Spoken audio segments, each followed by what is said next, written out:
Assalamualaikum warahmatullahi wabarakatuh.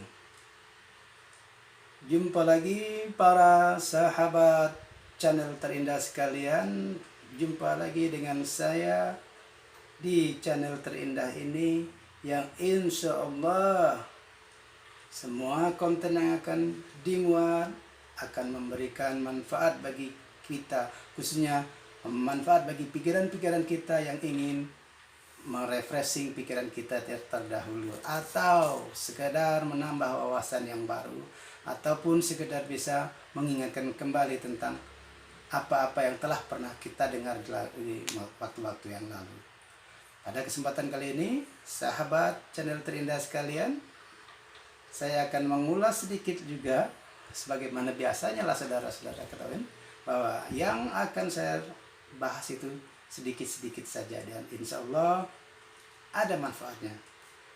Dan sebelum kita lanjutkan pada pembahasan yang sedikit ini, jangan lupa untuk selalu tinggalkan like, terus berikanlah komen, terserah bagaimana komennya, kemudian share-lah kepada kawan-kawan kita semua agar bisa memberikan manfaat lebih luas lagi. Dan juga jangan lupa untuk subscribe di channel terindah Siyadinat ini, karena insya Allah saya mendoakan selalu bagi kita yang subscribe, bagi Anda semua yang subscribe, akan selalu diberikan kesehatan, akan selalu diberikan kemurahan rezeki, dan akan mendapatkan kebahagiaan dunia wal akhirat. Amin ya rabbal alamin. Tapi bagi yang belum, ya lakukan subscribe saja, insya Allah membawa berkah bagi kita semua. Oke, mari kita untuk lanjutkan kepada pembahasan yang sedikit tetapi bermanfaat insya Allah. Oke saudara, seperti yang saya bilang tadi, bahwa kita akan membahas sedikit, tapi seperti biasanya sedikit, ada 4 elemen lagi, ada atau 4 points. 4 points bagi kita menentukan, bagi kita mengidentifikasi bahwa suatu pemerintahan itu otoriter. Nah, dari sini akan membawa sedikit tentang nuansa politik, karena ada sejumlah komen yang menginginkan saya juga memuat sedikit saja mengenai itu, tidak mengulas secara detailnya saja. Oke, ada 4 points bahwa negara itu kita sebut sebagai negara otoriter. Sedikitnya 4 poin. Karena saya kemarin terdahulu kita ada bercerita tentang 4 ciri khas orang bodoh. Kemudian ada 4 elemen yang dinyatakan tentang penyakit pada masyarakat, dan sekarang ini ada 4 falsafah bagi kita untuk menentukan apakah suatu negara itu otoriter apakah tidak. Oke, baiklah saudara, sebagaimana kita ketahui bahwa di era pemerintahan sebelumnya, khususnya kita ada 3 poin saja, yaitu poin pertama pemerintahan Orde Lama, kemudian pemerintahan Orde Baru, kemudian ada pemerintahan reformasi. Ya, kita akan membahas sedikit pemerintahan reformasi. Oke, pemerintahan reformasi adalah sebuah pemerintahan yang dihasilkan akibat daripada suatu gerakan masyarakat yang menginginkan pemerintahan Orde Baru atau suatu lengser, dengan harapan sebuah kehidupan demokrasi akan berjalan, mana idealnya pada awalnya itu demokrasi adalah dari rakyat, untuk rakyat, oleh rakyat, dan harapannya seperti itu, meskipun kita tidak tahu selanjutnya. Akan tetapi pemerintahan Orde Baru yang kita rasakan sebagai suatu yang otoriter telah tumbang. Reformasi telah berjalan 22 tahun. Nah, sekarang kita tidak tahu apakah kita bisa menyatakan yang setelah reformasi 22 tahun kita mengarah lagi kepada sebuah kehidupan yang otoriter apa tidak. Tapi di sini saya akan menjabarkan 4 falsafah sebuah negara yang termasuk kepada otoriter. Ingat, falsafah negara otoriter yang pertama adalah negara lebih penting daripada rakyat. Jadi rakyat itu dianggap tidak ada. Demi kepentingan negara, semua harus diutamakan negara. Tidak ada rakyat. Rakyat itu adalah sesuatu yang tidak dianggap begitu perlu dalam sebuah negara otoriter. Dia hanya mementingkan kepentingan negara. Rakyat itu dianggap sebagai pelengkap penderita. Oke, ingat. Negara lebih penting daripada rakyat. Ini falsafah yang pertama dari suatu negara yang otoriter. Falsafah kedua, negara mengancam cara berpikir rakyat. Jadi ada rakyat atau elemen-elemen masyarakat yang menginginkan suatu perubahan, yang menginginkan suatu kehendaknya dengan cara mengungkapkan pemikiran-pemikirannya secara terbuka di dunia, di media massa ataupun secara langsung. Ini akan dicekal karena kita sebagai rakyat bukan siapa-siapa, tapi negara adalah segala. Negara adalah semuanya. Rakyat bukan apa-apa. Rakyat tidak boleh berpikir yang kritis, terutama pikirannya yang menentang kehendak negara, yang menentang program negara. Rakyat tidak boleh berpikir yang macam-macam demi kelangsungan negara. Ini jadi falsafah yang kedua, negara mengancam cara berpikir rakyat, khususnya cara berpikir rakyat yang sering memprotes. Negara inginnya rakyat berpikir seperti negara, harus mendukung kebijakan negara, tidak boleh menentang sedikit pun. Ada menentang lewat. Nah, itu. Jadi cara berpikir rakyat saja sudah dikontrol oleh negara. Ini ciri yang kedua daripada falsafah negara yang otoriter. Ciri yang ketiga, negara mengontrol cara berpikir rakyat. Yang ketiga ada mengancam, kedua mengontrol.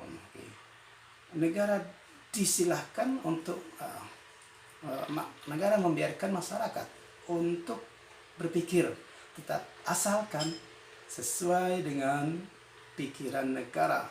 Yang tidak sesuai, lewat, cabut dari akar kehidupannya. Nah, ini bahaya sekali nih. Yang kedua mengancam, yang ketiga mengontrol. Anda boleh berpikir macam-macam demi menunjukkan kita adalah negara demokrasi, tapi pikiran Anda tidak boleh yang menentang dengan pikiran negara. Apabila Anda pikirannya tidak sesuai dengan pikiran negara, Anda akan mengalami sebuah kehidupan yang penuh dengan ancaman-ancaman. Nah, artinya Anda tetap demokrasi, berpikirlah, tapi tidak boleh berketentangan dengan pikiran negara. Tuh, ingat ya, mengontrol. Kemudian yang keempat,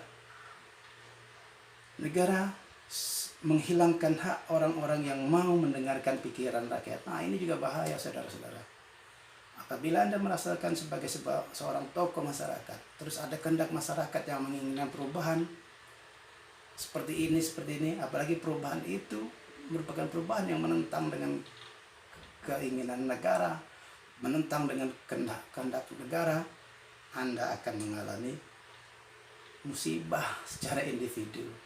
Makanya Anda boleh menjadi tokoh masyarakat di sebuah pemerintahan otoriter ini, tetapi jangan Anda terlalu kepingin menjadi pahlawan. Karena di sebuah negara yang otoriter, pahlawan itu tidak ada, yang ada hanyalah negara. Coba, kalau Anda mengikuti merasa sebagai tokoh masyarakat dan ingin menyampaikan suara hati nurani rakyat, sementara suara hati nurani rakyat itu bertentangan dengan kehendak negara, hati-hati saudara, Anda akan dihilangkan dari sebuah negara otoriter. Dan itulah cara berpikir daripada sebuah negara otoriter. Dan di sini disebutkan sebagai contoh adalah falsafah negara otoriter. Oke. Alhamdulillah di negara kita tidak begitu terasa falsafah negara otoriter ini, tapi ada sih rasa asin-asinnya, ada rasa asin-asin otoriternya dengan berbagai keputusan-keputusan negara. Tapi ya itulah negara demi mengontrol masyarakat, demi katanya menyelamatkan masyarakat, kita semua diarahkan kepada satu lorong tertentu, mengikuti koridor-koridor yang seharusnya koridor yang menopang negara. Jadi dari era Orde Baru meloncat kita kepada era reformasi, kemudian kita mungkin akan kembali lagi ke suatu era yang new normal. Nah, new normal ini bagaimana?